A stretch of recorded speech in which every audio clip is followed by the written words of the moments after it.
What's the wildest cheating story you've witnessed or happened to you? I had been in a relationship with a guy for about 5-ish years, and we both were selected for a program overseas for a medical fellowship. It was our first time out of the country together, and we were super excited to be doing what we both were passionate about, but in a different country. The way it was set up is that the boys had their own apartment and the girls had theirs. We could hang out at each other's, and on the weekends we would usually all travel together and get an Airbnb in a different country or region. We both made friends within our apartments, and I even had one who was my partner for neurosurgery. We got along pretty good, and she was never overly nice to my BF, so I never really suspected anything.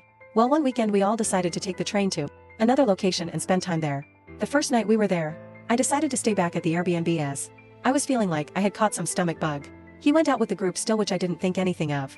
Fast forward to 2 a.m. I wake up in a cold sweat and notice he's not back yet, and I'm alone in bed. No biggie, I think maybe the group isn't back yet, so I get up to check the rest of the apartment. Everyone is back except for him and this girl who was my partner. I get a little nervous and text him to make sure they didn't get into any trouble, etc. He doesn't respond, so I call him. She answers the phone and says they're heading back and that he stayed out with her to make sure she got home safe since everyone else went home. I ask how far out they are and they say 10-minute walk. I can hear he's pretty drunk in the background, but again don't really think anything of it. I laid back down and went back to sleep. From rolls around and again I'm wide awake. My stomach is in so much pain and I realize he's still not back. I call again to make sure they're okay. She answers and says they'll be right there. I'm up this time and not going back to bed, making sure they get in. Finally they come walking up at 5-ish a.m.